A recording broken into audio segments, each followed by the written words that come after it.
السلام عليكم. النهارده 25 من رمضان بفضل الله وكرمه. انا شغاله من اول رمضان لحد دلوقتي، الحمد لله الحمد لله شغاله. ممكن اكون قعدت يومين بس مش مشكله.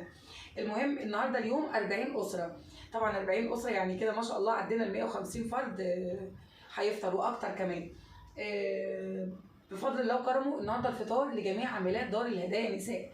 العاملات 28 اسره، في كام عامله بتاخد لبناتها ولاخواتها وكده. المهم هيتفضل حوالي 5 اطباق دول لحالاتنا. المهم عاملات دار الهدايا دول اي واحده تقبل تنظف فضلات واحده تانية، فضلات مسنه، فانت مزنوقه، فانت تعبانه، فانا بالنسبه لي انا بحب اساعدهم واحب اقف جنبهم. ليه؟ لان انا ما اقبلش اشتغل شغل، ممكن اشتغل اي حاجه تانية مش بقل منهم، بس ممكن قلبي ما يجيبنيش شويه. فمعنى ان العاملات ديت تنظف الفضلات دي، فمعنى انتوا في كرب، فمعنى احنا واقعين، معنى كده ان انتوا واقعين، معنى كده ان الناس دي واقعه. فبعض اصحابي للاسف ما بيحبوش يساعدوا العاملات بتاعه الدار، بيقولوا لا بياخدوا قد كده، بياخدوا 1500 جنيه. والله 1500 جنيه في الظروف ديت صعبه بجد صعبه.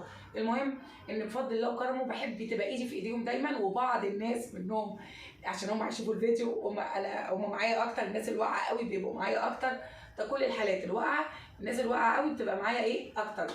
المهم الفطار النهارده ليهم صحه وعافيه على قلبهم وجزاهم الله خير. وكل اللي شارك في الاطعام النهارده ربنا يا رب يحسن عملك ويحسن ما بين ايديك ويحسن حياتك كلها ويحسن اخرتك كمان وجنه الفردوس الاعلى للجميع. والسلام عليكم. طلع الملح اللي هنا الاول. يلا يا محمد. مكونات الكيسه ايه زي ما انت فاهم؟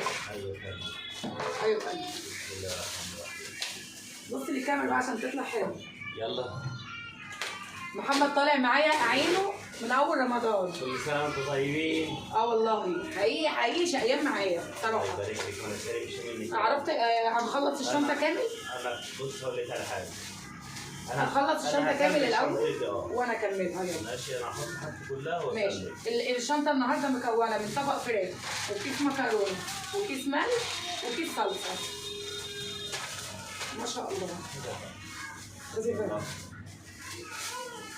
سباق الخير. انا وهو في سباق الخير. خلاص. النهارده بتطلع عاملات الدار اللي حبايب محمد بيموت فيهم. بحبهم جدا. بتقول عليهم ايه يا محمد؟ ايه؟ بتقول عليهم ايه؟ بقول الله يكون في عونهم والله. انا لسه تقول ايه على عاملات الدار؟ الله يكون في عونهم.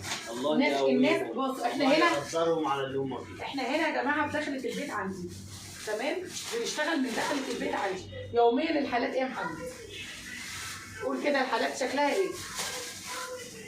ما تقول يا ابني في البيت يا ابني. الحالات شكلها ايه؟ الحالات الناس تستاهل والله العظيم. غلابه ولا مش غلابه؟ ناس يعني الواحد لما بيشوفهم بيبقى هو عايز يخدمهم والله العظيم. على فكره انا بصور فيديو على اليوتيوب. تعالوا بقى. عندهم عيد. تعالوا بقى في البيت. تعالوا ما انت فطرت يا ابو اياد. تعالوا. كل سنه وانتم طيبين.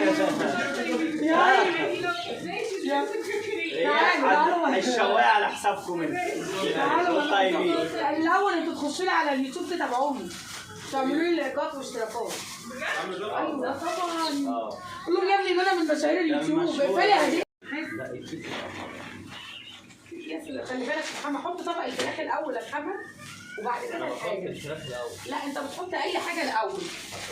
احنا في كل يوم هنبقى في نفس المشكله يا سيدي. عندك حق يا فعلا. بحط اللي ضميري بيمليني عليه.